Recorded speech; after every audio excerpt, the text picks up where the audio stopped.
The purpose of today's seminar, which is called Senior Living Options, is for us to, find out a little bit more information, maybe tune in a little more on what are senior housing options, because as you've noticed, there's more and more choices that are out there.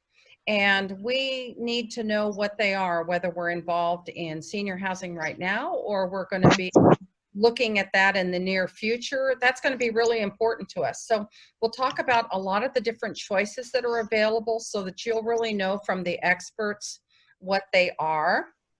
That way you can make some decisions on what's the right fit for you. Because there's lots of choices that are out there. And for some of us, the right fit right now might be staying in our home and waiting to see what happens. And other people have other needs. So we'll be talking about that. It's really important for us to feel like we're informed. And that's our whole purpose with the Smart Senior series, is we want to educate and empower you with this information so that you feel like you really know what's going on and you feel like you can reach out and speak to ourselves or the experts that we've invited to be a part of our seminar today. We're going to separate fact from myth. We've got those things are important. And again, our experts are going to be helping us with that. And then just so that you know, we're also going to make time, and we do this in every seminar, whether we're on Zoom or whether we're live. We're used to doing these live, but we're changing, or what we call now is we're pivoting our model so that we can also have the Zoom seminars, especially for people that want to attend and really don't feel comfortable coming out. So we're recording this today so that it'll be available later as well. Just a little bit of information about our background. We are the Sullivan team, and my partner in life and my partner in business is John Sullivan. Right now, for those of you that are looking at your screens, if you can see, he's in the top left-hand corner. And John and I are real estate agents. And we got involved in our real estate business, serving all kinds of clients, first-time home buyers, move-up sellers. But where we made some changes is actually through our experience with our parents. As our parents were aging, the housing needs for them became a lot different. Now, we're here in Texas. John is from Arlington, Texas. I'm from Colorado. We've been here together for about 21 years now. And our real estate background is close to 30 years that we've been in the business. We used to consult real estate agents on being realtors, and then we became realtors in 2005, and we really love our business. But like I mentioned earlier, the change for us came when our parents started to need other types of housing. And we really learned from them that there was a void in the industry. It's not just about when we're older and we're thinking about making changes, it's not as easy just to pack up and move in somewhere else and pick up where we left off. It becomes a lot harder. And I think a lot of us would agree. Even the thought of that is overwhelming for a lot of us. So we learned the importance of teaming up with a group of individuals that would really help us in our business. Movers, packers, handyman contractors, estate liquidators, all of the different services that could help us with our clients. And that's really where the majority of our business grows. But then we also found out the educational part is something that's really been great for our clients. We love sharing information. We love being connectors with all of you and being able to say, hey, I got a guy. I know the guy that could help you because we've worked with them. So what we're going to do here is we're going to go ahead, and I'd like to introduce you to my team. Debi's going to switch us over. We'll kind of move from seeing each other to a PowerPoint presentation. We're going to actually be in the speaker view, and Debi's switching us over now. So just to kind of reiterate, the name of our seminar today is Senior Living Options. And as you can see, there's a lot of different directions you can go. And our team, uh-oh, Debbie, you're muted. So Debbie wants me to kind of back up just for a minute and let me just share this with you. A lot of you got on Zoom today, and you know, because you've been Zooming, some of you from Celebration, you've been Zooming there in the past. Just a couple of important housekeeping items. While we're doing our seminar today, if you'll make sure in the bottom left-hand corner of your screen to mute yourselves. We'll try to mute you from where we are, but to keep yourself muted until we're ready to start receiving questions or input from you. Also, in the top right-hand corner of your screen, you're going to see that there's a button up there that says Speaker View, and that's going to help you to actually see what we have on the screen a lot clearer. So you're going to want to make sure to adjust your settings. What's next, Debbie? As I mentioned before, we're going to have time for questions. So we will address those in the end. But if there's something that comes up for you that you feel like, oh gosh, I need to write that down so that they can ask me that, I don't want to try to remember it the whole time. At the very bottom of your screen, there's one of those, what they call those little speech bubbles. It's called chat. You can go ahead and you can type in your question there. And as we reach that part in our seminar today, either Debbie or Patrick will be sharing your questions with us. As we mentioned earlier, we're on Facebook Live today, so Patrick will be polling the questions from Facebook Live so that we can make sure and get those questions answered. And if there's something more specific to one of our partners that we have on the seminar with us today, we'll make sure that you have that information available. Here's my team. Very proud to introduce them. Myself, Ingrid Sullivan, John Sullivan, my partner. We have Debi Ford, who's our operations manager, and Debi is really the person behind this that has orchestrated the PowerPoint presentation for us. She sent the invites out to all of you. Pardon me?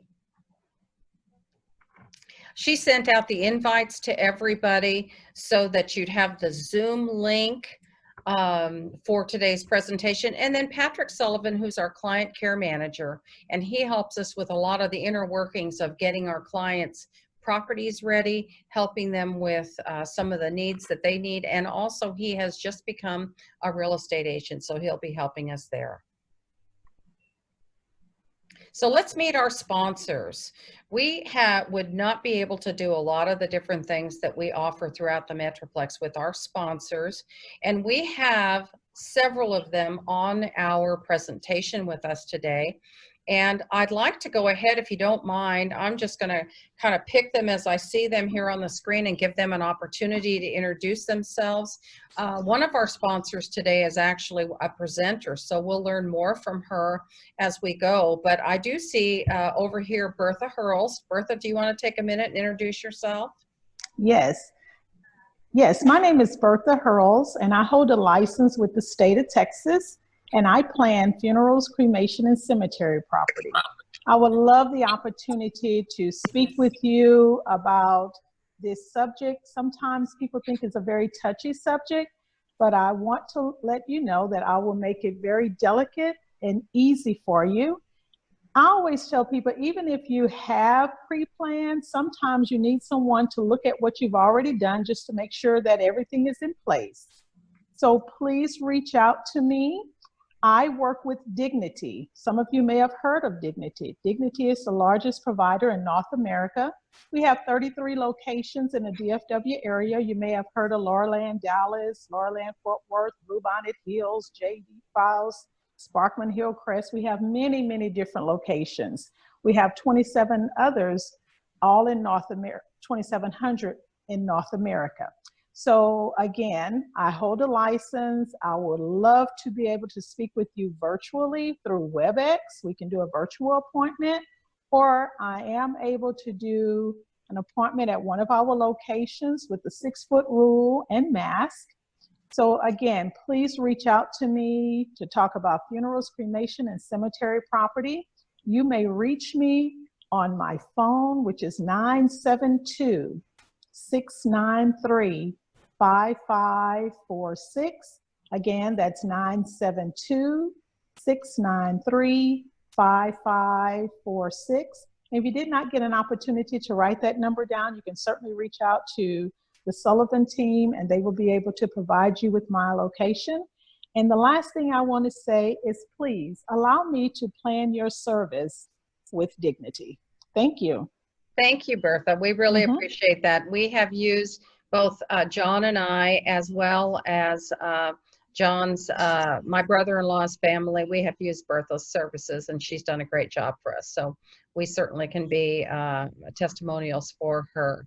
Okay, so I also see that we have David Leslie here with us today. David, tell us a little bit about yourself. And unmute yourself. I did, yeah. Hi, I'm David Leslie. I'm with Mutual of Omaha Mortgage. And what I offer is if you're considering downsizing or right-sizing and buying a property, I have a product that allows you to move into that house with about 50% out of pocket and then no required monthly mortgage payments. The program's called a HECM for Purchase. Just did a flyer for a new home, and with the sales price of $349,500, the move-in for a 70-year-old borrower was a little bit under $166,000. Wow! So it's a great way to hold on to your cash flow, avoid a mortgage payment, yet still be able to afford a house in an area where you'd like to live with maybe new construction upgrades that you'd like. And, just a super program, and there's a lot of different ways to utilize the program, and it's not real well known.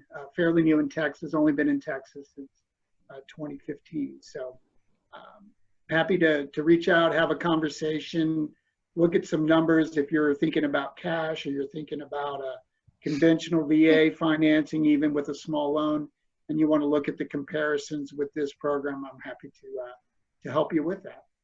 Thank you, David. Thank you. We have Debi Collins is in our top right-hand corner here. She's going to be one of our presenters today. Yep, there she is. She's muted.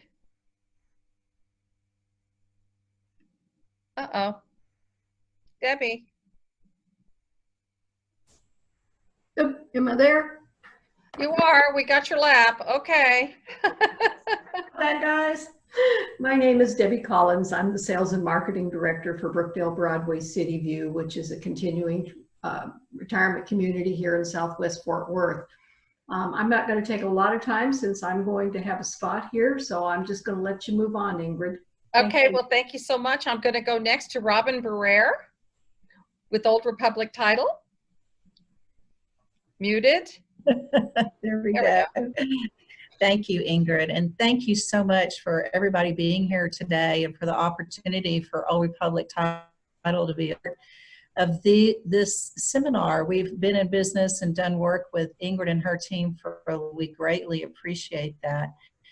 This is Robin Barrere, and I do sales and marketing for Old Republic in Arlington and Mansfield. Kim Moore is the closer that you would actually work with. It's what we work with in my office. We provide settlement services and we sell title insurance. So I know that sometimes that sounds kind of crazy, but what we do is we take the transaction and we pull it all together and make it happen there at the end. So right now, during these crazy living through, we are providing mobile notaries. Our office is open. We have fabulous plexiglass screens. Everyone wears a mask, and we clean do a lot of disinfecting. We've all become professionals at disinfecting, haven't we? So anyway, we greatly appreciate the opportunity, Ingrid, and love being a part of this seminar with you guys. Thank you, Robin. We love having you here as well.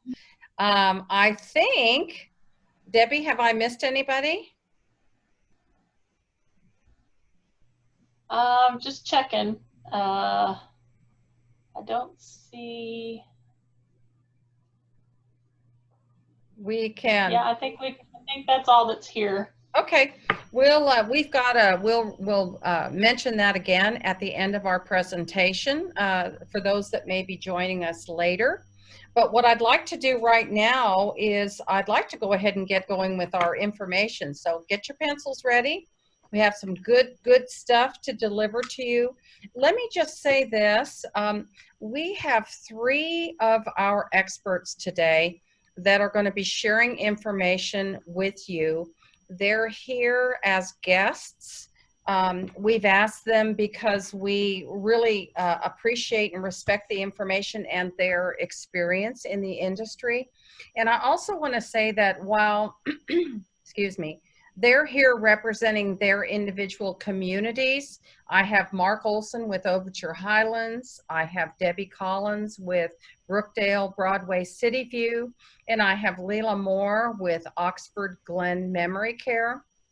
They're here as our guests or expert panelists, but they're also going to be speaking about their types of services with the other communities in general, as well as there'll be times where they'll be talking about what their specific community offers so that we can get to know them as their community as well as their style of living as well. So we'll make sure and be real clear about that as we go.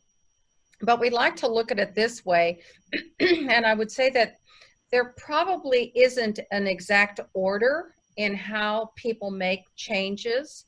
Our experience, the Sullivan team's experience, has been oftentimes people have been in their homes for 40, 50, 60 years. They're empty nesters. They have that beautiful big house.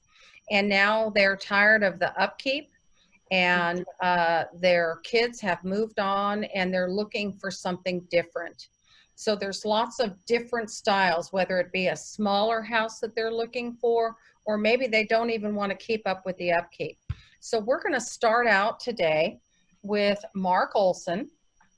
And Mark is here to represent what we call the active adult apartments.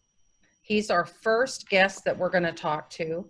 And Mark, before we get started, go ahead and introduce yourself a little bit more to us so that we can understand you, your experience, and the community that you represent. Thanks, Ingrid, and hello, everyone. Again, I'm Mark Olson. I am with Overture Highlands. We are an active adult apartment home community located near the intersection of Interstate 20 and Matlock Road. Our greatest landmark is to say, hey, do you know where the Costco is in Arlington? Most people know. Well, we're just right down the street, and we are literally right across the street from the Arlington Highlands shopping community. So it's a terrific location. That's one of the strongest features we have. My background is I've been with the Overture team, which is a part of a company known as Greystar, which Greystar started in 1993. They are one of the world's leaders in property management. And I started almost 2 years ago, but prior to that, I was with Holiday Retirement for 10 years. And Holiday Retirement is well known for their management of independent living communities as well as assisted living communities. So I've had the opportunity to work with folks who were looking for assisted living or independent living. And this has just been a real fun transition for me to go into active adult. Well, I appreciate that. That's a really great place for us to start, Mark.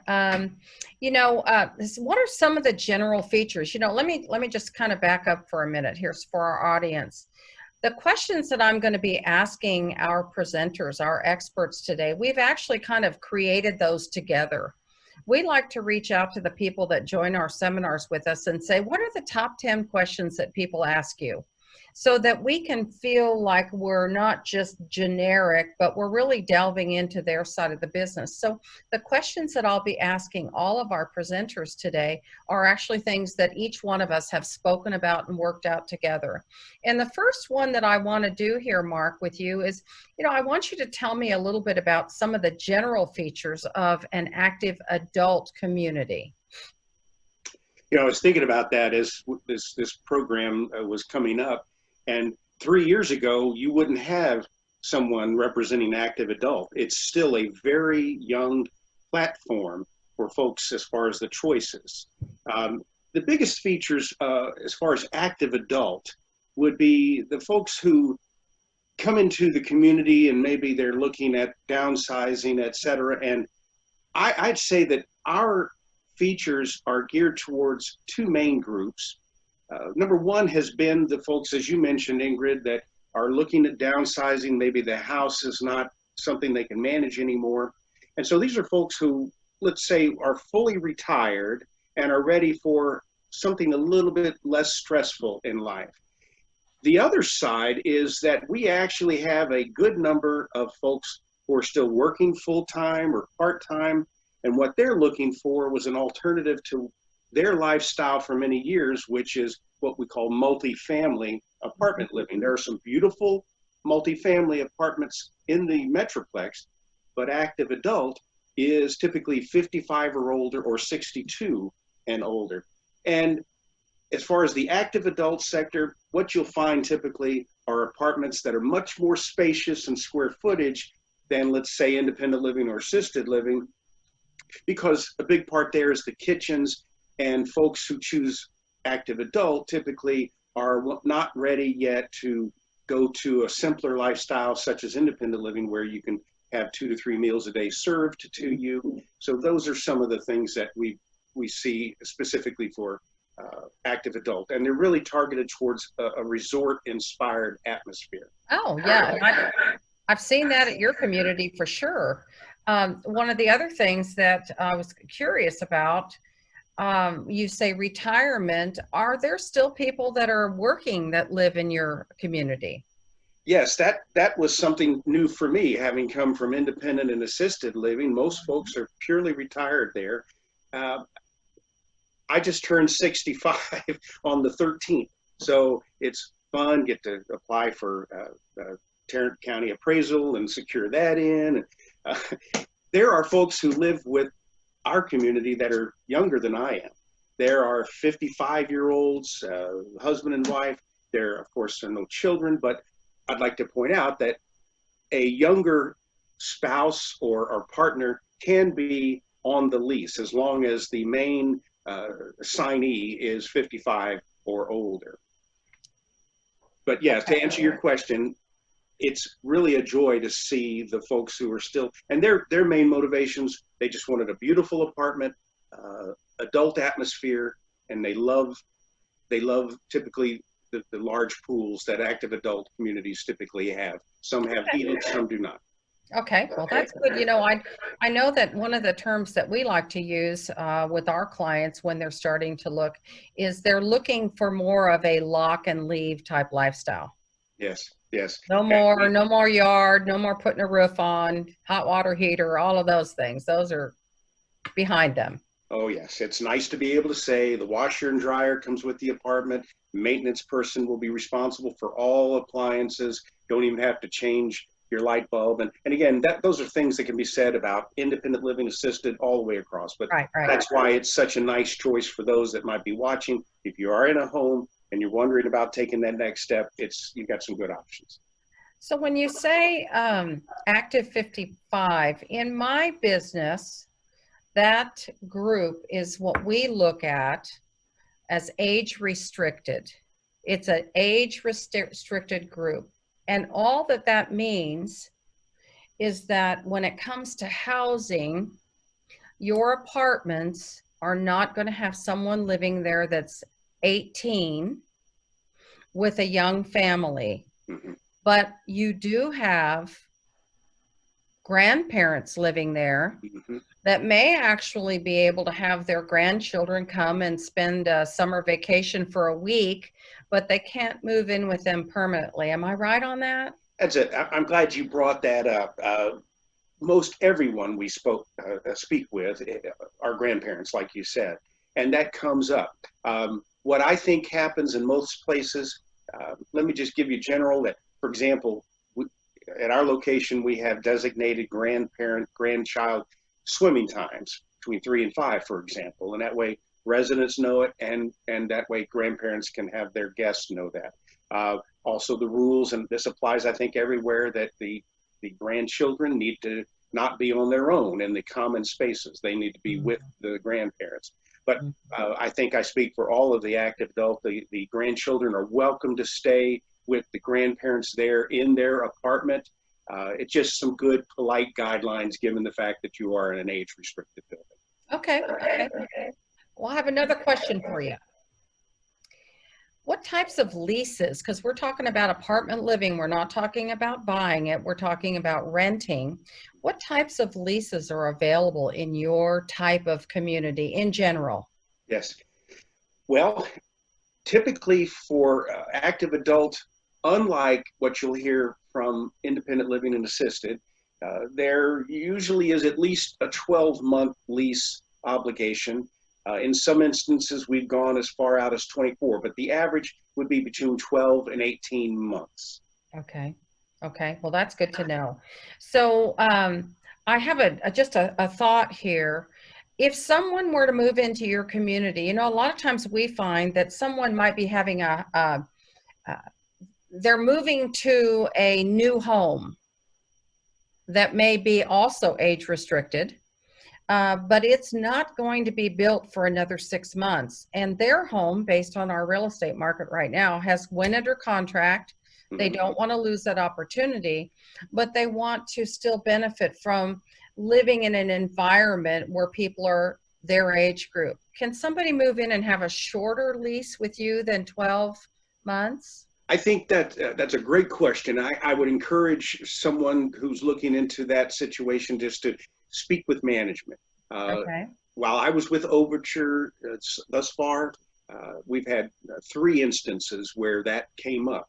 And in each instance, we made the request to upper management and were granted approval to go 6 months. So that would be one of the ones that I'd put an asterisk next to make sure you just speak to the management. But that falls under the category, you don't ask, you don't get. Right, it's not set in stone. That's good to know.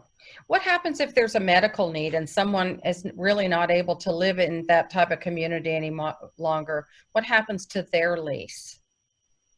Well, one of the differences I noticed going from independent and assisted living world to active adult was that most typically are using the standardized Texas Apartment Association lease. And in that lease, there is verbiage that in general protects individuals who, if their medical situation changes, requiring them that they can no longer live on their own or even cannot do so with outside agencies offering help, then there are remedies in that lease that eliminate any financial penalties. Typically, for example, in our case, you still would be required to give a 60-day notice and serve that out. But then I think generally those situations allow a person to not have to get any penalties for leaving early if they qualify under that medical situation. Okay, that's good. How's the apartment pricing determined in your community? That comes from our upper management. Boy, that is above my pay grade as far as how they would calculate. But generally, all of us from time to time have some opportunity for special incentives. And that is driven by usually location in the building, availability of the apartment style. So you have one model that is almost sold out, may not be as competitively priced as, for example, an apartment that might be in a further location in the building and may be offered at a lower rate. But in general, there's usually, I think most of us in the industry, there are financial backers, and the pricing is set up what we call market rate. Okay. All right. Are dogs allowed? Dogs or cats? Typically, it's my understanding that they are at our building. Yes, we're very pet friendly. And that's another thing that I know you're looking at moving from an individual home versus a multifamily like ours, not multifamily, but I mean multi-unit building. And for some, it even includes learning how to be a little bit more courteous to one another and having to pick up things that you didn't have to pick up before. for. So, I see. long-winded, yes, they're welcomed, and so is a slight change in behavior. Okay, that's good to, so I hear a lot of times when people move to a community like yours, and then again, I'm speaking in general, that people are partying even after hours. There's so many things going on there. I know, being in your community on several occasions, there's dancing, there's eating together, there's all kinds of things. It sounds like it's a lot of fun. It almost sounds like, some people say it's like living on a cruise ship. That is so true. And we do not have enough time for me to tell you my favorite stories, but two will come to mind real quick. Number one was watching a resident host in a part of our community a pajama party, birthday party. And then also for the first 2 hours while we were still there, noticing a significant change in behaviors as the Jell-O shots started to get consumed. That was a lot of fun. And another thing that our community has done, we have a designated lifestyle coordinator, and we actually ran a dive-in movie where the screen was set up by the heated pool, and we watched Casablanca, and thankfully we've got terrific resident ambassadors who were there when we were not, because our office closed. But yeah, that's one of the things I will say. Active adult doesn't mean you have to be able to do 50 jumping jacks every morning. It just means active adult is typically for people who are wanting to still be able to cook their meals and eat what they want when they want, and engage with others. And that's why our focus at Overture Highlands, for example, is very heavily on lifestyle. Okay, that's good to know. So what are some of the things that the residents that live there now say to you that they appreciate about their new lifestyle? I think almost 100% find that the pros outweigh the cons. Everyone is a little concerned, and not to get ahead of ourselves, but having made the move and made the commitment, the thing we do hear most often is, boy, I wish we had done this sooner.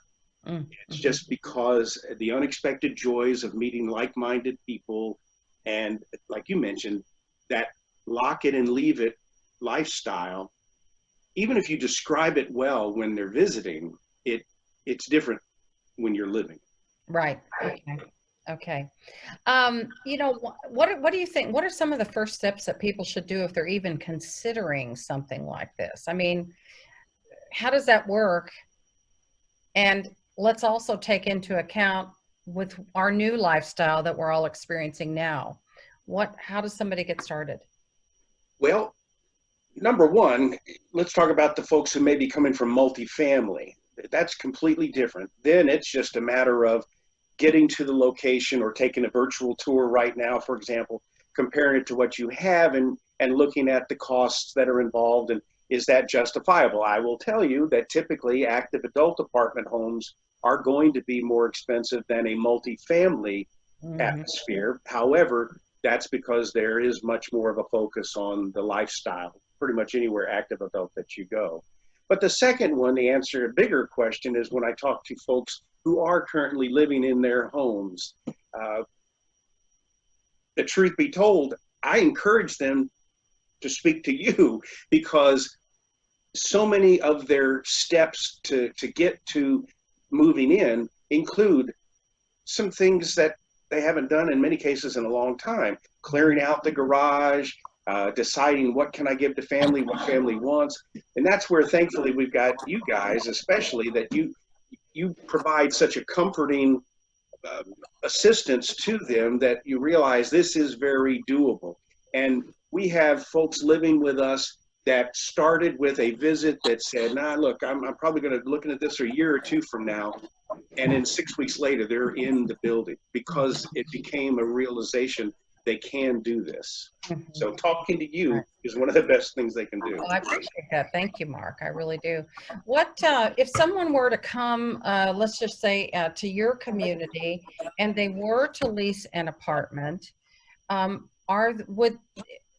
there anything special that has to happen? I understand from other communities that, there's a quarantine that would take place. Well, we encourage that. We recommend it strongly. we are not able to police that. But we have protocols to allow our new residents to move in. There are cleaning procedures that we use. So safety is paramount right now, and that's where we stay focused on that. But we're not preventing folks to move in right now as long as they follow that procedure. Okay, I have one last question for you before we move on to independent living. When somebody's taking a tour, you know, what are some of the questions that people should ask that maybe they're not thinking about? And secondly, because they're renting an apartment, how much of their financial status is important to you? Well, the good news, I think I can speak for everyone, whether it's independent, assisted, unless it's a buy-in, which we're not here to talk about that today. But actually the financial requirements, since so many retirees, for example, and those over 55 have assets or additional income sources, that the traditional apartment complex where you have to make 2 or 3 times the rent to qualify, those guidelines aren't as strict as in multifamily. So really, we answer that by saying, in this arena, we want to just have you be able to determine, can you afford this? Will it be comfortable for you? And then that's part of our conversations, finding out how much they have coming in, if they're comfortable sharing that, and also what do the costs of living here look like? And that's where we cover the additional costs. Like, for example, active adults, unlike independent living, you'll have the rent and amenities, and there are some additional costs, and you typically pay your own electricity, your water, cable, etc. So it isn't an all-inclusive rate. But Okay, just to wrap that up, it's really just if you can afford it, that's your choice. okay, all right, that's great. Well, Mark, I appreciate you sharing information about active adult living. We'll get back to you for question time. If you'll go ahead and mute yourself, I'm going to go ahead now and move on. And by the way, if I step away, it's simply because I got one of the fellows here doing some work, but I'm still on, okay? Thank you, thank you. We appreciate that. We're going to go ahead and move on to Debi Collins. And Debi Collins is here with us today from Brookdale, Broadway, Cityview. Debi, if you'll go ahead and move our screen over to Debi Collins. Hi, everyone. I'm Debi Collins. I am the Sales and Marketing Director here at Brookdale, Broadway, Cityview. And I've been with this company in my current role for 11 years. Now, more than 11 years, I hate to say. Brookdale, Broadway, Cityview is the only non-entry fee continuing care retirement community here in Fort Worth. In other words, I'm a rental community. And we are what's called a continuing care, which means that we're sitting here on a 26-acre campus, and we provide everything from independent living through skilled nursing. My independent living is made up of apartments and little garden homes, so you do have choices as far as your living style. We also provide a service called personalized living, which can bridge or sustain people with us independently. There's assisted living, there's rehab, skilled nursing, hospice, home health care, and outpatient therapy. Brookdale is the largest provider of senior housing nationwide. You've got quite a campus there. How big is that campus? It's 26 acres. Wow. Wow, that's amazing. That really is.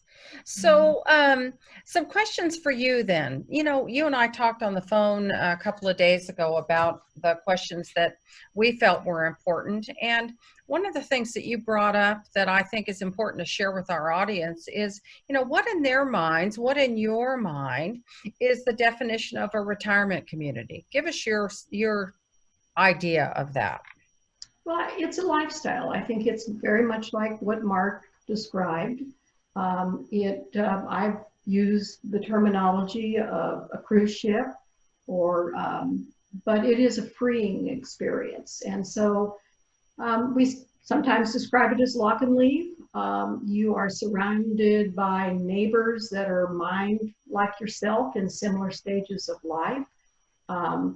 People that you can share conversations with that have perhaps had the same experiences, hobbies, interests.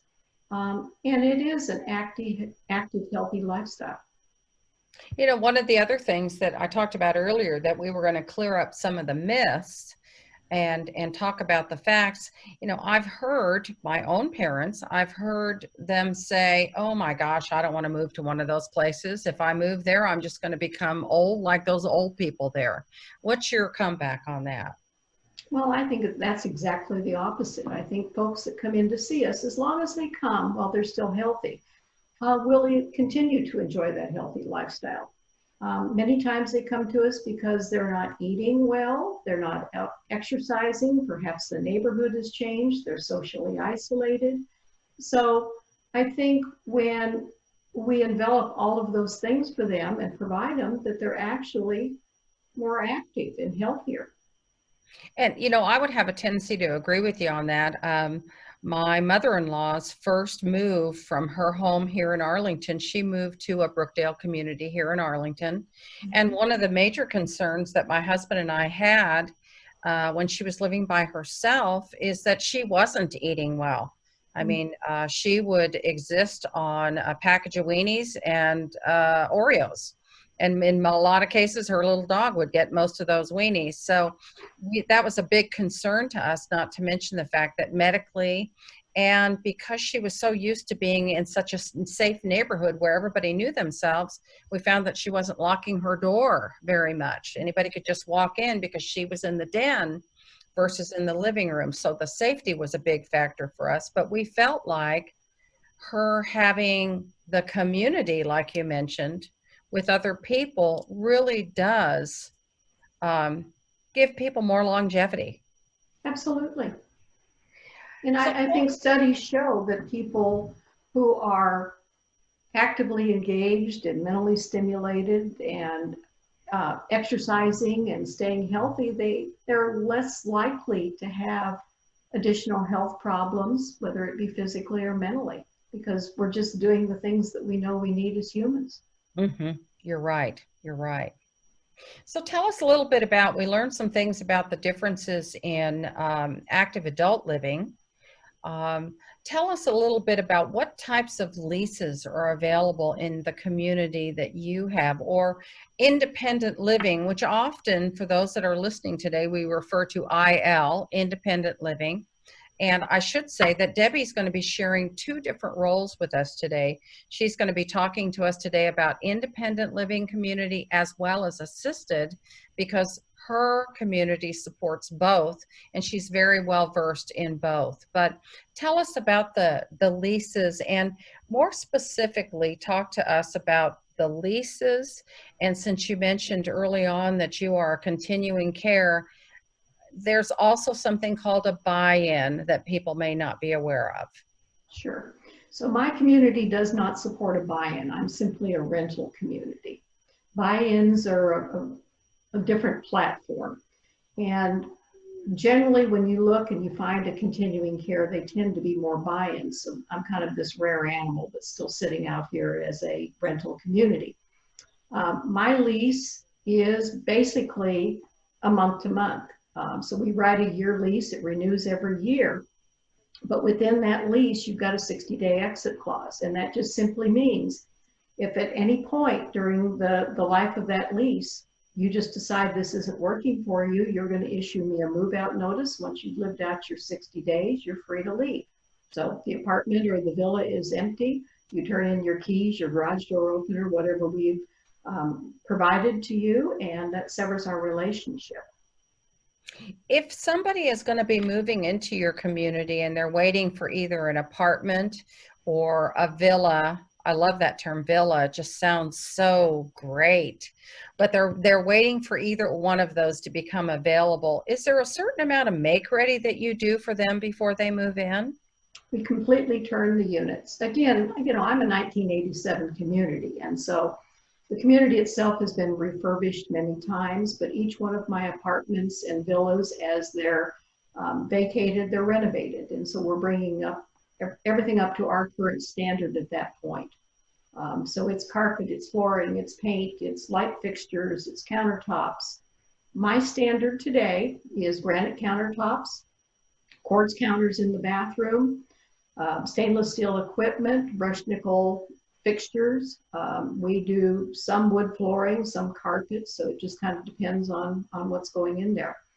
Broadway itself is a unique community. Over the years, we have people that have changed the footprint of the apartment or the villa that they're in. And this was very odd to me when I joined the company because, again, I'm a rental, but they're willing to spend their money to modify under our supervision, because we live with it when they leave, to make it what they expect it to be, because they intend to be there. And I think that's one of the other uniquenesses about Broadway is the tenure of my staff and my residents is extraordinary.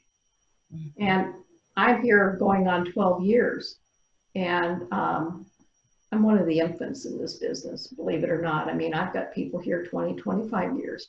I have residents that stay that long. So, you know, I'm a unique situation. It is, and I've mentioned to you, and I want to be sure to mention to my audience as well, especially those that may not be over on the west side of our city. But as you're looking and considering independent living, it's important for you to find out some things about the tenure of the people that are there. You know, if they just started yesterday, they may not know as much. And it really means a lot when you have someone like Debi that's been with the community for a long time, whether it's been had a name change or not, but been with the community for a long time and knows how things works there. The chef that's there has been there for a while, didn't just start last month. Those are going to be important things as you're moving forward, because you're looking for that stability that you've left to come to senior living. Would you agree? I would agree. Yes, ma'am. I think so too. So how is pricing determined in your community?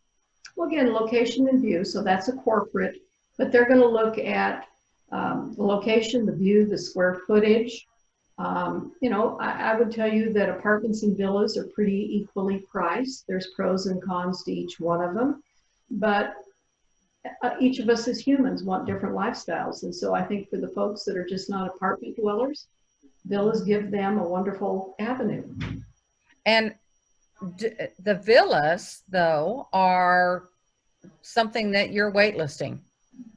Absolutely. Now, there's 88 little garden homes or villas out there. Yes. Yes. And as you can imagine, they stay in high demand. Yes. There's 3 different floor plans. I have two sets of past clients that live in the villas, and oh my goodness, they're just loving that. That's really great. So if you live in a villa and you're independent, tell us a little bit about some of the other amenities that come with your community, that whether you're in a villa or an apartment, that you can take advantage of. Sure. So villas and apartments get exactly the same services. You're not giving up one for where you live, but it is 2 meals a day. It is all day dining. So they're going to do their breakfast. We do a hot breakfast 3 days a week, a cold continental with a hot supplement the other 4. And then they choose between lunch or dinner on a daily basis. We clean for them weekly. We will strip their beds and do their bath linens. It comes with a full-size washer and dryer as well. There's transportation car service. So if you're having a day and you just don't feel like you want to drive, you can reserve a car 24 hours in advance. There's activities and services. We do have on the campus. So there's 3 exercise workout rooms. There's a hair salon. We do yoga, tai chi, water fitness. I have a beautiful indoor pool. In fact, we're just resurfacing that today as we speak. And so all of my residents are actively waiting to get back into the water for that to fill back up. I'll bet. Boy, that sounds great. So what are some of the things that a person should, and again, we're speaking general here, a person should expect to adjust to while they're moving into a senior community? Well, I think some of it is just a mind adjustment. I mean, you're no longer in your home, so you don't have a lot of those things that you had to do. So it's just learning to think about retirement living differently. It's learning to embrace your new freedoms, to create your bucket lists. If you don't have one, you need to get one. So your to-do list, I still want you to have it, but hopefully it's a whole lot different than it was when you were in your home. So I just think that, you know, you can entertain friends here, but you don't have the preparation and the cleanup. So it just, you know, it kind of just depends on what you're looking for. Well, you know, Mark had made this comment earlier, and I know that you and I've talked about that, and we hear that from our clients all the time, that they say, I wish I wouldn't have waited so long. Why do you think that is? I think some of it is fear, and I think some of it is denial. At least what I hear when I talk to families. I think many people think when they go to a retirement living community, it's about giving up their freedom. It's about taking away part of who they are. Perhaps families are trying to dump them someplace. So I think when the children start to the conversation, depending upon the age of the client, the parents, you know, the older generation, in their mind's eye, what they see is skilled nursing, and they're going, oh God, no, I'm not going there. So I think a good deal of it is fear, just on their part, and denial about what life is changing, and that sense of giving things up. Okay, all right. I think once they go through the process and they understand a little bit more about retirement living and what it is, they realize that they're not really giving anything up, they're gaining. But it's just that getting them to that point, helping them understand. And sometimes it's darting through the doors and understanding that, no, this isn't a hospital setting. And that's not who we are. We're looking to do it all. Right. How long does it take for somebody to adjust? I would say 90 days, realistically. Yeah. You know, there's always that, in some ways, it's kind of like sending your parents back to college. How long did it take you to get around the campus, to learn where everything was, to develop your friends? So in some ways, it's kind of like that. Okay. Okay. Well, that makes sense. So I hope you all that are on our audience today are putting your questions together. So we'll have some for Debi. We're going to go ahead now, and because she is also here to give us some details on assisted living, we're going to ask her some similar questions about the assisted living community. And again, as I mentioned before, we want to keep this generic, but we have at our fingertips here someone that's been in the business for a while that can really assist us on questions. As Mark mentioned earlier, he comes from this background as well, and Leihla also has experience. But because Debi's at a community that has both, we wanted to be sure and take advantage of that. So we appreciate you sharing that with us, Debi. You know, so we talked about independent living, and then we're now talking about assisted living. And I'll tell you that a lot of times when we're working with individuals that are thinking about making that change, the term they use is assisted living. The term independent living is almost it's not used. The definition for that isn't there because they think everything needs to be assisted. What's the difference between the two? Well, independent is much like living in your home. It's just coming with services. So it's embellished independent living. We assume that cognitively you're making your own decisions, that you're coming and going, and that you've just decided that you're after a different lifestyle. You don't want to be responsible for the maintenance and upkeep. Assisted living is a more structured environment. So you still have choices, but you've just gotten to a point in your life where you need more hands and eyes on you, more attention to detail. It is a reduction in size, so you are moving to smaller space because generally as we have more impairments, less space is perhaps better.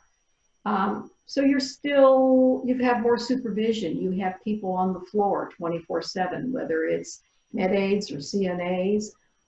You'll have pull cords in your apartments. And so if there's a problem, pulling a cord sends an immediate response. For us in independent living, we have personalized living that we can layer in to provide ancillary services, but that's scheduled. So there isn't someone at the end of the pull cord in independent living. Independent living still has pendants that they wear. So if there is a problem at 2 o'clock in the morning, depression of that pendant is going to go out to security, and it is going to send security in to see what's going on. I think the biggest difference between independent and assisted is independently, I can't provide medical services to you. So the call of that button is going to require us to call 911 and family members. If you fall, we can't pick you up. So just because we're not medical, we're not clinical. In assisted living, they can. So, and you just got to a point in your life where you require more care. So when you have a community like yours where those things are on the same campus, can spouses who have different needs live there in the same community together? What happens if one is really more independent, but the other is assisted, and the independent side of the family just needs a break and needs help? How does that work? Well, I've seen it go two ways. I mean, you certainly could live together independently and layer in personalized living. Personalized living gives the second part of that relationship a break. You could go both to assisted living. But as humans, we tend to mirror the environment that we live in. And so if both are in assisted living and one is high functioning and one perhaps not so much, then we generally see that can erode the integrity of the healthier person. The beauty of a continuing care is that one could live with us in independent, one could be in assisted living. You don't spend your nights together, but you're still here under one roof line. And I know sometimes it's hard to get your head wrapped around. But the real beauty and value of that is the person in need that truly needs more help. The husband or the wife, whoever's the healthier one, is no longer the caregiver. So when they come together, they spend quality time and they're functioning as husband and wife, not as a caregiver to one another. Which that's really makes a big difference for both. Yeah. So,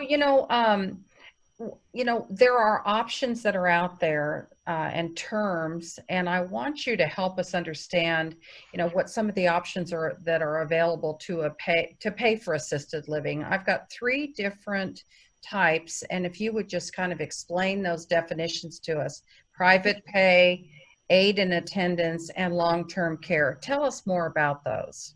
Okay, so private pay just means that you're privately paying for it. Many times I'll have people say to me, will Medicare pay for me to stay, either in independent living or assisted? No, it won't. So my best response to you is, if it isn't paying for you to live in your home today, it's not going to pay for you in retirement living. That's good to know. There is a program called aid and attendance through the VA. So if you or your spouse has served, reach out to the folks. There's several around that can help you with the paperwork. It is a tax-free benefit. It will come directly to you. It can be used to help offset costs, but there's stipulations around that aid and attendance. And some of it is monetary net worth. Some of it is you require the help of 3 of your 5 activities of daily living. And so while you may not qualify today, it's worth understanding, because the VA does not work quickly. It can take 5-6 months for those applications to be processed, but they will be retroactive to the application date, which means you get 5 or 6 months worth of a check once you do qualify. Get a professional to help you, because if your application is denied, it's just harder to go back and start that process again. Long-term care is generally a policy that you've taken out at some point in your life, and you're probably paying for pretty dearly. They're expensive. They normally pay for assisted living or skilled nursing. It's kind of a rarity that I see them written for independent living. Generally, they have a daily rate that they will pay. You need to be in a licensed building. So independent living is unlicensed. I don't have any licensing here, but assisted living, skilled nursing is. So anybody that has long-term care, if it's paying $100 a day and you're paying $4,000 a month, you can see it's taking care of the majority of those costs. It's exactly what it was meant to do. So don't stop paying on them. If you've got one, they're golden. Oh, that's good. That's good to know.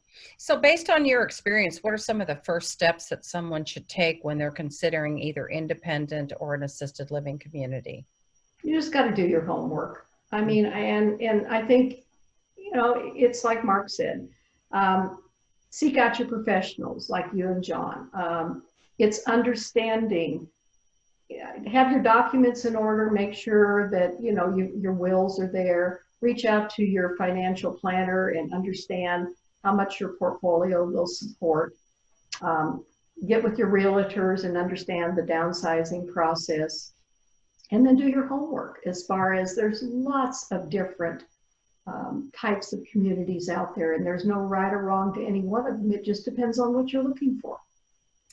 So that being said, if someone comes to your community and you sit down and you have a consultation with them, and it turns out through the consultation that you're not a good fit for each other, what happens then? You know, sometimes I hear from people that we've worked with in the past, oh, they were just trying to get me to sign that application and get me in there. Tell me how do you work with people like that? Well, my discovery is all about doing what's best for the client. And I think most of us that have been in this industry long, that's what we're all about. So if I can't meet your needs or it just isn't a fit, I know a number of people that I can refer you to, and that's where I start reaching out. It could be that I call a colleague and say, you know, do you have time to see them? They're on their way over, or it may be they just want the names. But I never want anybody to leave my office without having resources in hand. So this is not about a sale. I'm here to educate people. Yeah, we feel the same way too. It's about the service. It's not about the money. It's about the service. If you take care of somebody well, the rest will follow. Absolutely. That's for sure. So I think for each of us, we have to look ourselves in the mirror each night and lay our head down and go, I know I did the right thing. Good point. Good point. So when someone makes an appointment to come and look at an independent or an assisted living, or specifically because we're talking with you, how does that work today if they wanted to see what your community offers? Well, today I'm not touring, so I am a guarded gate community. Anybody that enters my community as far as staff is, we're scanned. And so we have to have no temperature, and we have to be able to pass all the questions. We wear masks in here. I just took mine off today because it's easier to talk.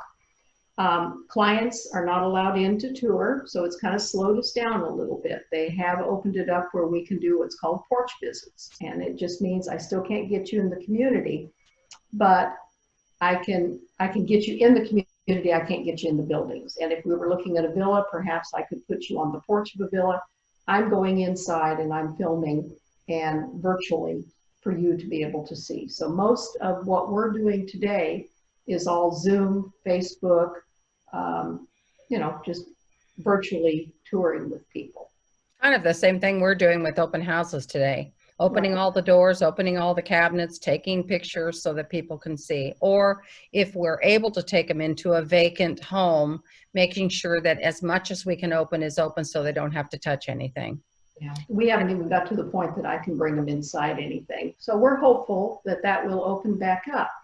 But Brookdale as a company is just very concerned about safety. And so they have been ultra protective, I think, of taking care of our residents and our staff.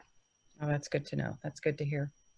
Okay, well, I think that takes care of our time together, Debi. I appreciate all that information. We're going to go ahead and we're going to move to Miss Leihla Moore. She's going to talk to us about memory care.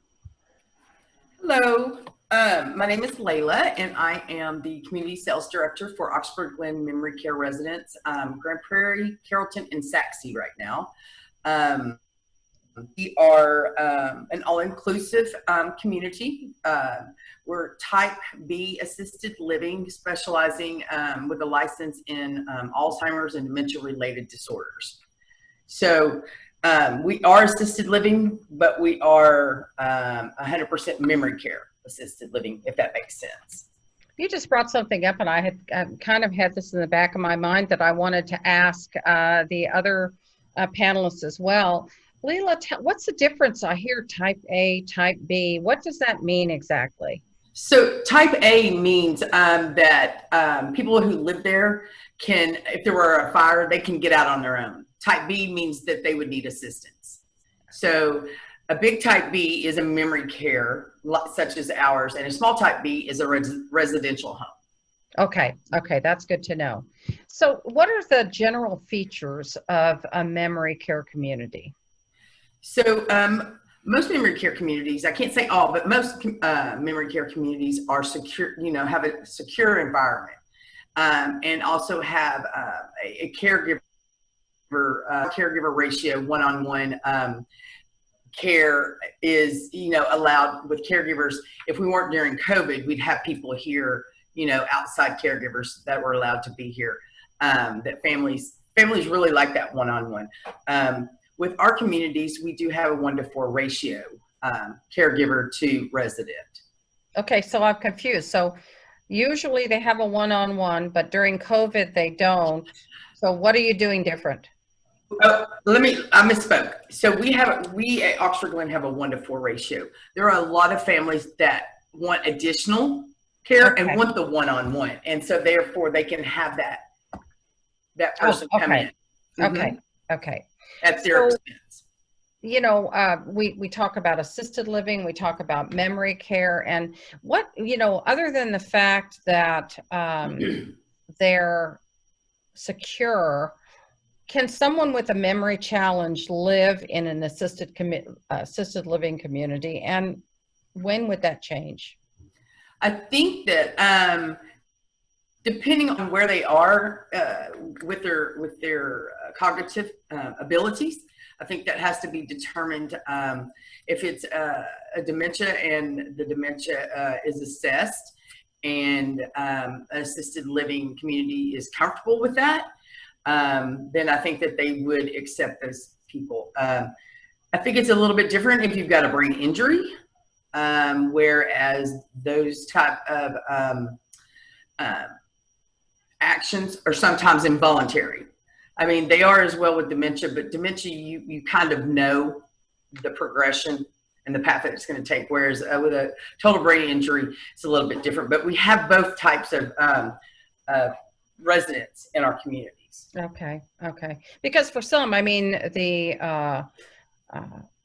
it's quicker than others, and in others it can be prolonged for quite some time, correct? Correct. Everybody's dementia is different. There's not a cookie cutter dementia per se. There's different characteristics and commonalities, but everyone's dementia is different. Okay, all right. You and I were talking on the phone the other day about our questions together, and one of the things that I've just recently experienced with one of my clients that has dementia, and I wanted to ask you about this for our audience. I've heard that people that have dementia, depending on what level or how far into it they are can be very fragile. Talk to us about that. They can be fragile, but they can be spunky too. I think it depends on what they were like before the dementia.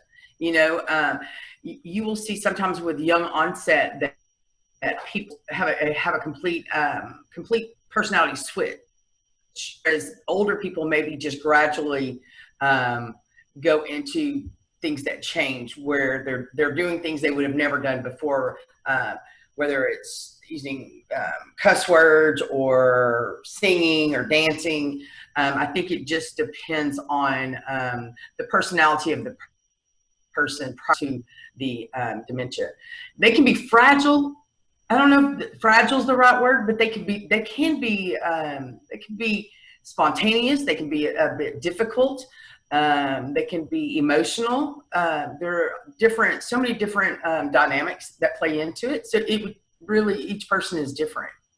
Does that change anything about their living environment there in a memory care community? The only thing that would change is if they had what we consider behaviors. And those are people who have the extreme behaviors where they kick or they hit or they spit or they streak. They do all kinds of, things that maybe their decision-making process isn't the best any longer. And we do have, in Carrollton, we do have an advanced care house for people with that particular dynamic. Okay. Okay. So what are some of the things that people say to you, some of the things that families say to you about their experience of bringing a loved one to a memory care community that's helpful?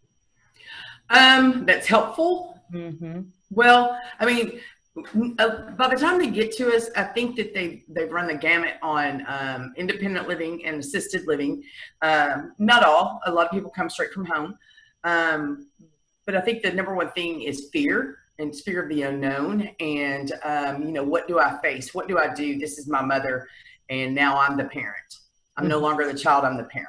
Mm-hmm. So I think that when we speak to families, and the one thing that helps them understand is once we talk about the pride and the dignity that we're with their loved one, we have a lot of children that are helping their one parent or another.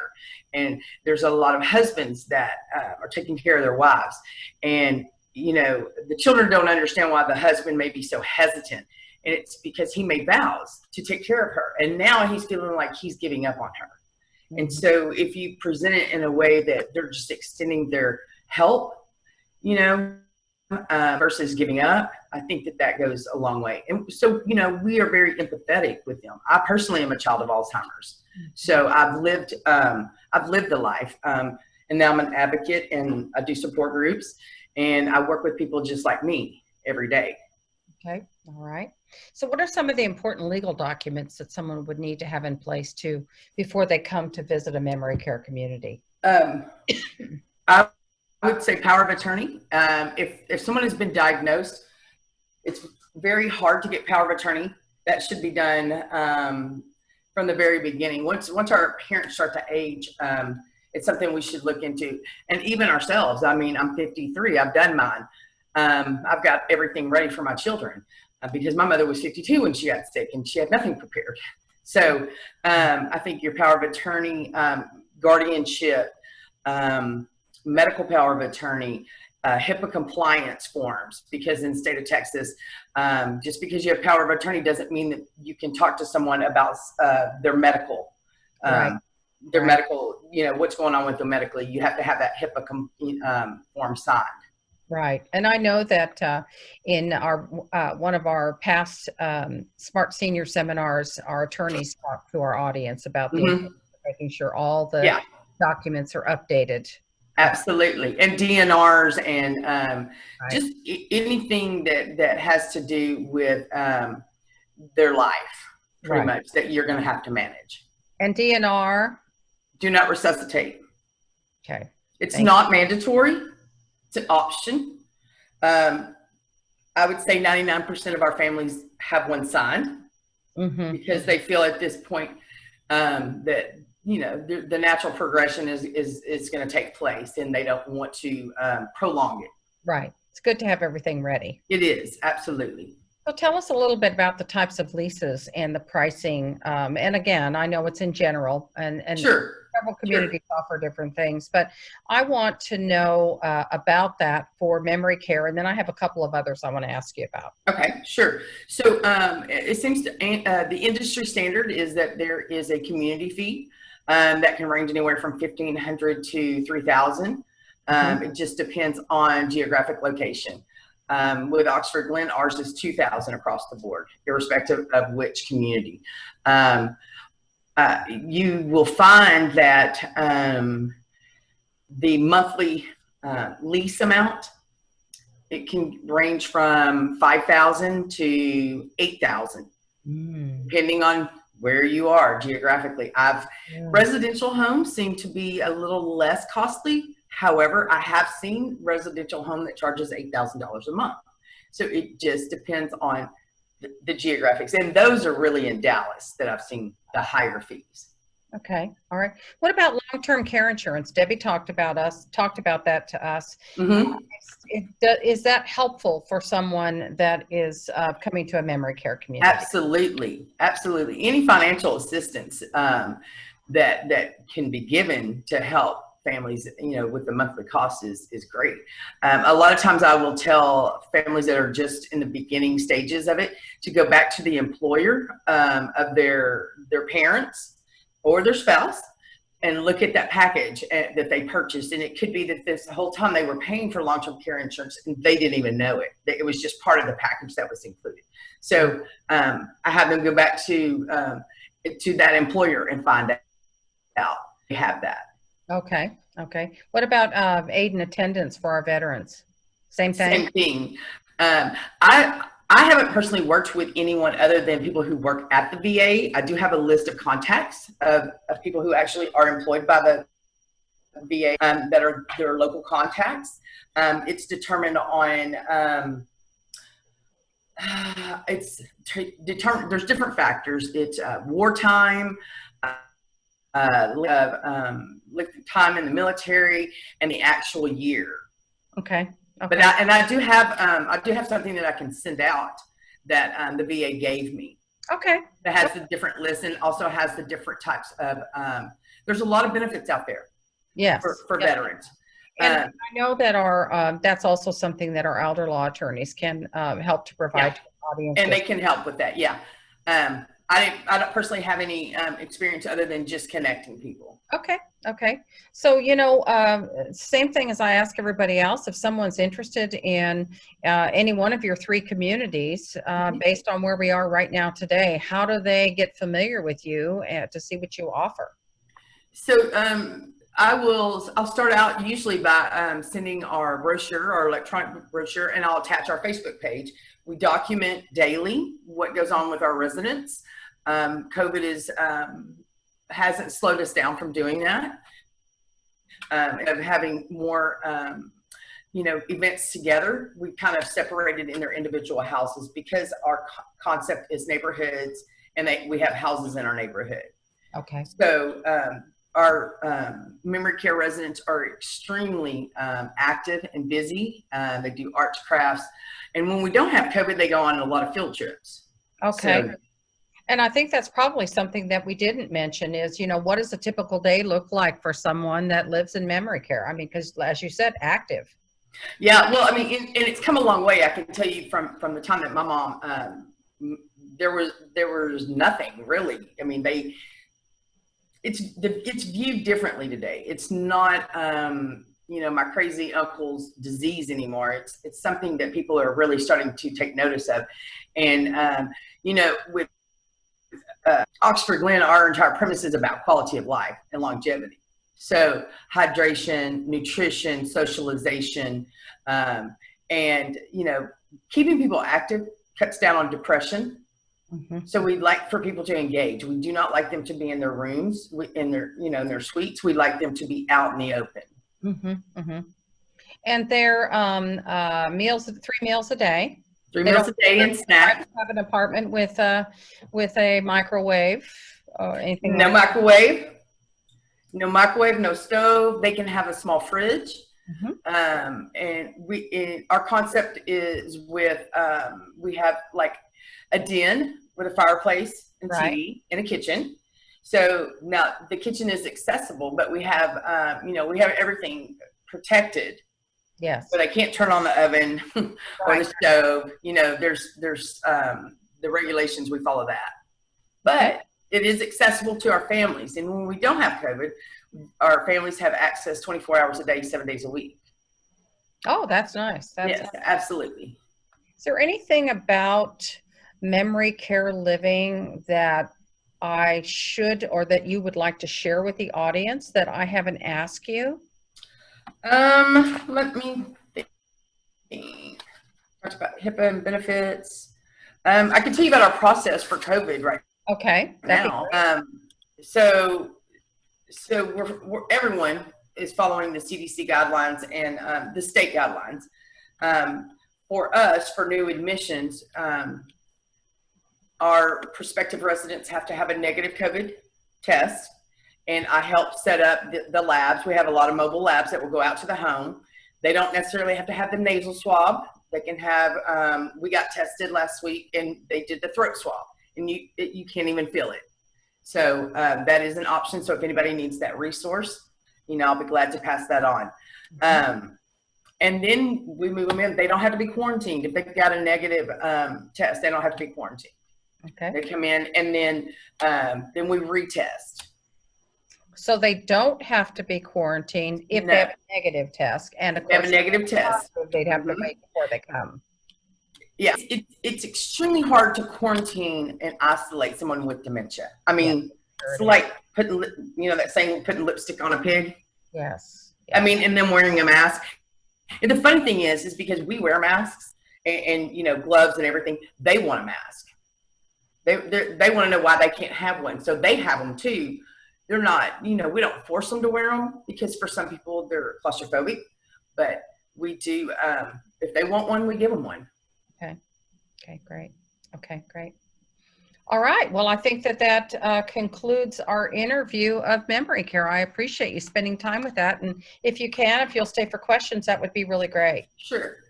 We're going to do one last set today because we want to make sure and cover all areas of senior living. And John is going to briefly talk to us about Active 55 new builds. We do have another seminar coming up in the future that will go into that in more detail. But for right now, we're going to move over to John Sullivan.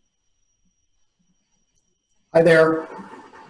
John, we've got some areas that we want to just have you briefly cover for us today. We've got some bulleted points. I'm going to name those, and then I'll let you just kind of briefly go down that list if you don't mind. We want to talk about the term universal design, which our retirement communities are already taking advantage of, and multi-generational versus Active 55, financing and a way to finance, because David talked about HECM.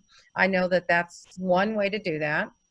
What's included in a homeowners association, and what's the first step if you're interested in building or buying your next home versus leasing an apartment or a villa, for example, and how does that work? So if you wouldn't mind just taking it away and giving us a few tips on that, we'd love it. Okay, well, Active 55 communities are like any residential community. They're just deeded and set up for residents to be 55 and older. Now, if a married couple moves there and one of them is 55, the other one can be younger than that. And each has a little bit different definition. Some of them say both spouses have to be at least 50 or over, or one 50 and the other one at least 55. And they have specific rules about how long, let's say you have a child in college, they're specific about the rules, how long they can stay with you, or grandchildren. You just can't let a young adult or a child live with you permanently just because you're over 55. There's everybody's probably heard of Del Webb. They have huge Active 55 communities around the country. They have 3 in the Dallas Fort Worth area, and in most of them, they're over 3,000 homes. And Del Webb's just in Frisco's building a second golf course. Another big one is Robeson Ranch. Then you have smaller Active 55 communities like Ladera. Ladera has about 200 homes in their Active 55 communities, and they're in multiple locations around the metro area. And then you mentioned multi-generational. Now the trend is they're sometimes building Active 55 home communities in the middle of a multi-generational. An example is Viridian in North Arlington. They're actually one of our sponsors, and they started an Active 55 community within that, which will have about 600 to 700 homes. And what's kind of cool about that, you know, the grandkids and the other parts of the family might want to live in the multi-generational part of the community, and the grandparents live in the over 55 community. Another example will be Tavolo Park in Fort Worth. They're going to have that. As far as universal design, they're thinking about, and actually there's a move to get all new homes built in universal design because it just doesn't apply to aging adults. It could apply to anybody with a disability. Wider doorways, 3-foot doorways, especially people as they age in place, they want to be able to get around in a walker or a wheelchair. And you could have a visitor that wants to come see you in a wheelchair. And so that's why there's a move to get that design. A lot of times it's lower countertops, walk-in or easy roll-in showers, the way that they have cabinet handles and door handles that are easy to open. So those are some ideas about universal design. There's active 55 homes that are pre-owned that are in sale in some of the older communities like the Del Webbs. Even Ladera in Mansfield, which started about 3 years ago, has a couple homes where people are moving out and they're for sale. So they're not all new builds. If you're going to go to a new build, it's just like buying any new home. You go in and talk about, you know, what kind of features you want in the home and countertops and color of paint and add-ons. And it usually takes, you should plan about 6 months for the new build process to go on. Ways to pay for David Leslie, one of our sponsors, came on. He specializes in the HECM, which is a home equity conversion mortgage. And he mentioned that he just helped a client who was 70 years old move into a $350,000 home for about $160,000. That's all they paid was one large down payment. The only thing they're responsible for is if there's a homeowner association and taxes and insurance for their home, but they don't have to make house payments. And David's a good person to hook up with to talk about that. Actually, we're going to be doing a future interview with him. HOAs, they're different. Some of them include taking care of the front and backyard. Some of them take care of just the front yard. Ladera is unique in that they deed the homes as condominiums. You still own the home, but the association takes care of all external maintenance of the property, which is nice. You don't have to worry about painting it, replacing the roof if there's hail or whatever. That's all part of your HOA fees. And your homeowner's insurance is like renter's insurance. You're just paying for the inside the walls and your content.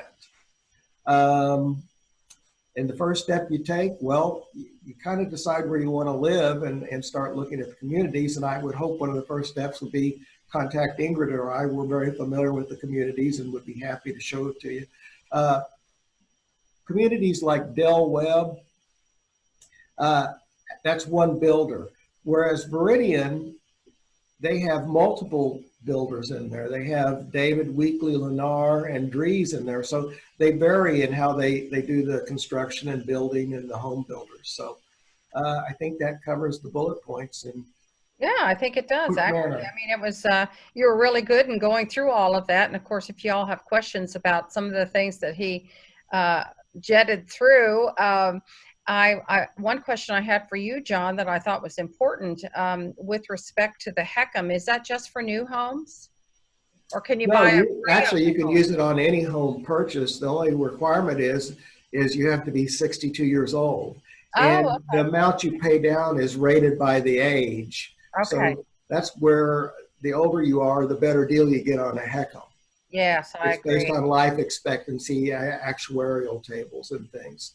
The other thing I just might mention, the sense of community we've seen is the neighbors are really close. In Ladera, they plan cruises together. They have potlucks in the community center. It's just a really good way to connect with neighbors in there. And most of them have fabulous community centers that not only include pools, things like pickleball, bocce ball, and just all kinds of activities that aging adults appreciate. Right, very good. And you know, the same thing though, and I think that the elements at the Viridian while it's a newer community and they're building a lot of the active 55 homes out there. We just recently toured their activity center, John. It's the Magnolia. Yes. And oh my goodness, all of the things that you'll be able to do there. The pool is amazing. The bocce ball, there's a dog park. I mean, they're really catering to those people that want a smaller home without all the muss and fuss, right? Yeah, and the community centers usually have exercise rooms, and they bring in people to do exercise classes, all the weights. Most of them have a pretty elaborate kitchen that the residents can use for their parties or potlucks, or even they call in chefs to do demonstrations for everybody. Right. So, right. They And you keep know, we you have, active and connected. sorry, we have several people on our seminar today that are also in the Dallas area, Frisco area, and active 55 home communities. That's not a new thing. It used to be, but there are several around the Metroplex. As a matter of fact, we'll make a mention of that again here in a moment. On our website, Dallas Fort Worth Senior Living, we have paid special attention to listing where all those communities are. Be sure to check those out. Yep. Okay. So, are we ready for questions? I think we're kind of at that place now where we'd like to hear from our audience. And Debbie's been keeping track of the questions as well as Patrick on Facebook. I think what we're going to do first is go ahead and handle the questions that we have from this group via chat, and then we'll also make available for people that are raising their hands. So Debbie, can you guide us there? Yes. Barbara Rusk has a question. How easy is it to change apartment size should your spouse pass and you want to go to a smaller apartment? I think that was maybe for Debbie. For Debbie, okay. Oh, she's muted. Debbie Collins.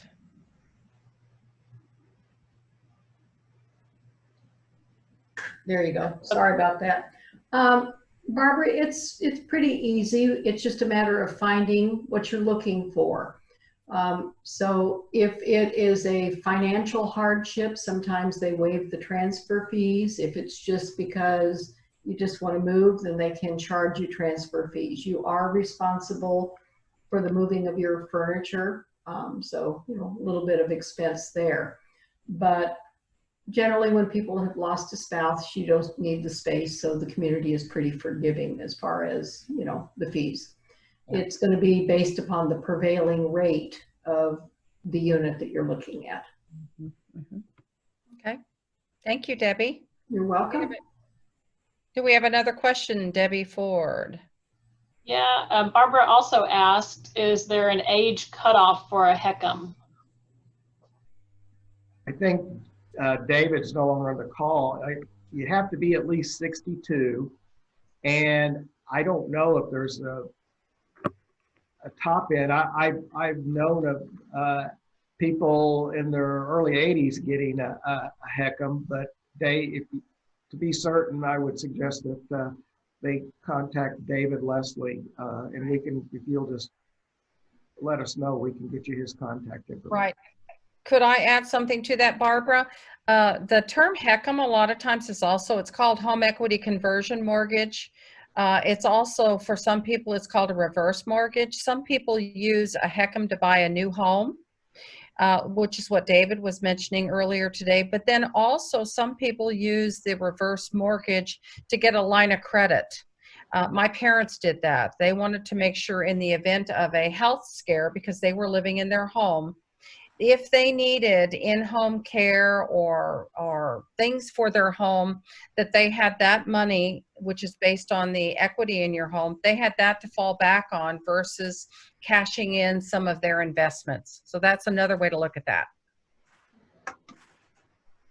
Okay, Deborah Cheney made a comment about aid and attendance. She said the VA has helpful options with financing, but who is eligible is highly restricted. If you were not in the service during an active wartime period, you do not qualify for VA benefits to help with housing. So, And I do think you have to have at Leihla least kind of served one alluded. day. Yeah, I think you have to have at least served one day. Yeah, I believe that's correct. Yeah, yeah. Joe and Carol said, So, what Carol? is the average age in independent living at Brookdale? I would say 80. I've got folks in their mid 60s, but I've got people over 100. So when we average it out, I'm going to say 80. Wow, that's great. What else? That's all I have in chat. I don't know if Patrick had any from Facebook. No. No interest. Patrick, do you have any anybody from Facebook? No questions. No questions or comments on Facebook. Okay. Do we have anybody that wanted to ask a question that maybe didn't type into the chat, but is wanting to ask that before we end with our seminar today?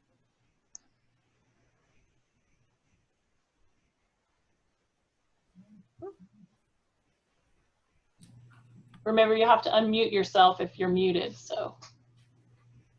Right. Oh, this is Joe Carroll. How do y'all like the Del Webb communities? Like, for instance, Del Webb, Frisco. Well, we've had a client who moved out there, and I haven't heard any negative feedback. We also helped a client just last fall move to the new Del Webb in McKinney. And they had everything they wanted for them there, and so yeah. I think the nice thing there, Joe, is that in the Frisco, which has just grown to be such a huge community, I think they have over 3,000 homes in there. Mm-hmm. Now they're still building new. Is the flexibility that you have whether you're going to be a golf member or not, whereas in the McKinney community, they don't have a golf course there that's right on side, if that was something that attracted you, but their homes are quite nice. And Del Webb's, because they're so big, well, actually the one in Frisco I know is building another big community, so well, it's probably done by now since they added to their golf course, but they have you know, like workshops, so guys who like to do woodworking and that type of thing, and they have more classes like quilting and arts and crafts. Because they're so big, they can build onto their facilities to support those extracurricular hobbies. Right. Okay, thank you. Mm-hmm. Okay, Debbie, what do we have next? Any other questions? That's all the questions. Okay. Do you want to go through those last few slides and talk about our next seminars? Yep. Let's show our audience what we have coming up, and we want to thank you all so much for spending time with us today. We hope it was beneficial. This is just really a wrap up for you. Previous slide, Deb, that just kind of identifies the different types of living, aging in place, garden homes, townhomes, independent living, and this is something that we can send out to you if you have an interest in just kind of a summation of what we have here with respect to the different types of senior living that's available. One of the other things that we like to help you include, and you can just contact us on that if you'll go to the next slide, Debbie. You know, the top 10 questions, we've done a lot of research on what are some of the questions that I should ask when I go to visit a senior living community. You probably have your short list. We've actually got one that we put together here that we're going to send out to you after our seminar today. And then we've got something a little bit more extensive if you have interest in the book that we wrote. We wrote a book called The Ultimate Guide to Downsizing, which has a lot more resources in it that are really great as you're planning ahead.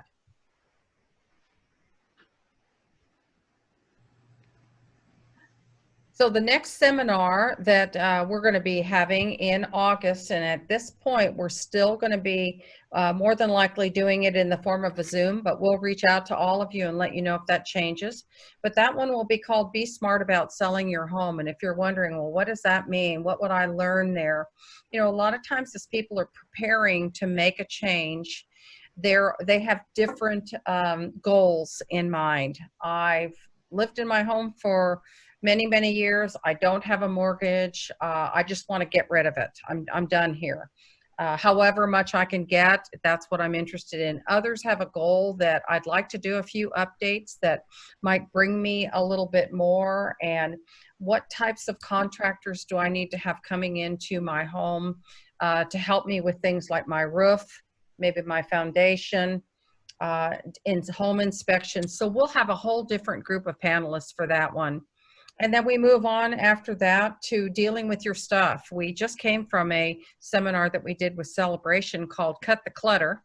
And that is something similar to that, but we talk more there also about estate sales and packing and moving. And then we have one in October that'll be a new one for us, Be Smart About Leaving a Legacy. And what does that mean for you, and how can you plan ahead for that? Be Smart About Right-Sizing. And then our December 10th, where we've got several choices there, but we'll discuss those with you as we go forward to see what our audience is really interested in as we sum up our 2020. So I think at this stage of the game, we are complete with our seminar. We want to again thank all of our sponsors for helping us make this possible. The sponsors that were not with us today, we did not have a representative here from the Viridian Elements. We would encourage you, no matter what part of the city you live in, to come out and have a look at that. It's just really a nice community that's coming together. Davidson Law Group is a great group for us to work with. I just had someone that their father passed, and they have some legal things that are taking place for them and their family, and the Davidsons helped them pick that up right away and get everything in order so that they could expect their inheritance to come to them sooner than it would had they not done that. Dependable Packers and Movers, or Dependable Packers, is a great group. They help people organize. If you're not planning on going anywhere, but you got a lot of stuff you want to get rid of, and you need somebody that's not as attached to it as you are, they can come and help you with that. Or if you are planning a move, whether it be in Texas or outside, and you need somebody to help you pack to make that possible, they are wonderful and would be more than willing. They work the entire Metroplex. They'd be more than willing to come and give you a consult free of charge to give you some ideas. And I think that precludes our seminar. Am I right, Debbie? Ford? Yeah, I think that does it. Okay. All right. Well, thank you all so much for coming, and we'll look forward to seeing you again at another seminar. Thank you again.